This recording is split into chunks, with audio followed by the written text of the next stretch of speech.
It's time now for our community moment here on the Talk Station. Our community moment is brought to you by the Channel Marker Restaurant at the foot of the Atlanta Beach Bridge. And join us this morning, Eric Smith and Jonathan Peters, to talk about Written in Red. Good morning, gentlemen. How are you all? Good morning. Good to have you with us here today. Thanks for having us. And as we talk to you about this particular program, I know Easter is one of those, I just find it even in our church, one of those things that we is so important to us. I mean, it is the keystone and cornerstone of our Christian faith.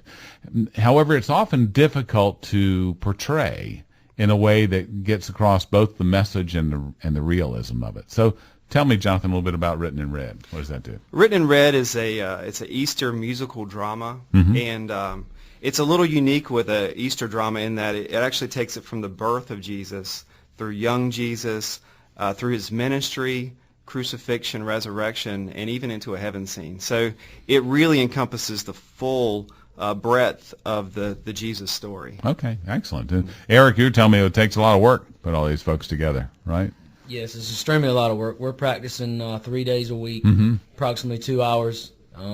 Uniform changes. Yes, right. A lot of costume changes, a lot of cast. How many people? How many people are involved? We're around 62. Wow, 60, really? 62 people. Wow. Yeah, wow. So if you drive by our little church there on Highway 55 and you try to envision 60 people on a stage in that small church, the incredible thing is also each of these 60 people have, in most cases, 2 costumes too. So there's a lot of work that happens behind the scenes, but when you see that number of people on stage, it's really powerful. And Eric, tell us when and where this takes place. This is actually going to be at the church, Reelsboro United Methodist. We're at 51 Holland Drive. That's on Highway 55, approximately 8 miles east of New Bern.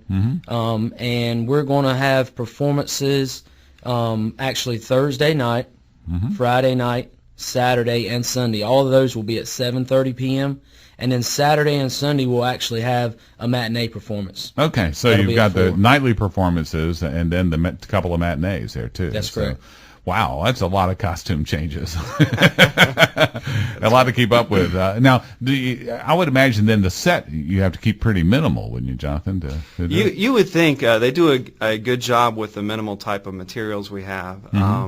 But you walk in and it doesn't look like you're walking into a church anymore, except that there's pews. So they've done a really good job with greenery and rocks, and it looks like the streets that Jesus walked down. And Erica, I would imagine that all this practice and everything else, one of the more interesting parts is getting everybody to stay focused on the story. Yes. You know? So it's meaningful for them. Portraying it as well as it is for people watching. This is actually the first year that I've been involved in it, and the closer we get, the more emotionally involved you get involved with it. And we had practice last night, and I think the majority of us were crying. Yeah. We really are really getting into it, and it's going to be a great performance. Yeah, I'm looking forward to it. And again, it takes place at Reelsboro United Methodist Church.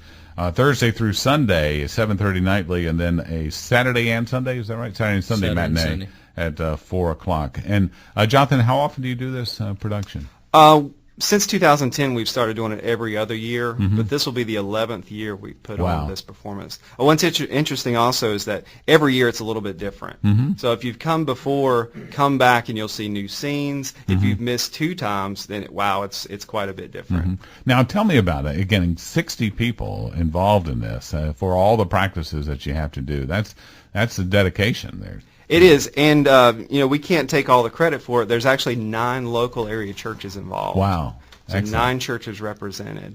I don't know that we've had all of our disciples there at one practice. I think we may have gotten them all there yesterday. Well, I don't think Jesus had them all together either at one time. But sometimes they were off. It's an effort getting that many people together this often or this frequently. Yeah, it is. But also, as you mentioned, behind the scenes stuff, just the dedication of the different churches, the transportation that people have to do. How many? Because I know you probably have kids involved in this too, right? That's right, and both of us, we have our kids in it too. So you've got your practices and late nights, and our little kids getting to bed at 10 p.m. or so. Right. Yeah, lots of little kids, and a lot of driving, back and forth. So it's again, it's a blessing to watch, but also a blessing to perform, I'm sure. That's right. So how about parts? Y'all have parts? Yep. I'm actually Matthew, the tax collector. Right. Okay. Andrew. Okay, and you Disciple play Andrew. Yep. There you go. Simon Peter's brother. See, Marine Patrol. Is that typecasting there? Dual roles. He brought me here by gunpoint. All right. Again, it's called Written in Red, Love's Greatest Story at Reelsboro United Methodist Church, Thursday through Sunday evening at 7:30, and then Saturday and Sunday matinees at 4 o'clock. And we know that folks are kind of come and enjoy. Do you offer donations? Do you take donations This at the time? is free of charge. Everybody putting it on. We ask you to come. Oh, good. Well, God bless you for doing it. It's a wonderful ministry. Thanks for being part of our program this morning. Here in our Community Moment, brought to you by the Channel Marker Restaurant at the foot of the Atlantic Beach Bridge. Hey, it's Big John R. Buy, sell, trade, and give stuff away on Swap Shop, Saturday mornings at 7 on the Talk Station.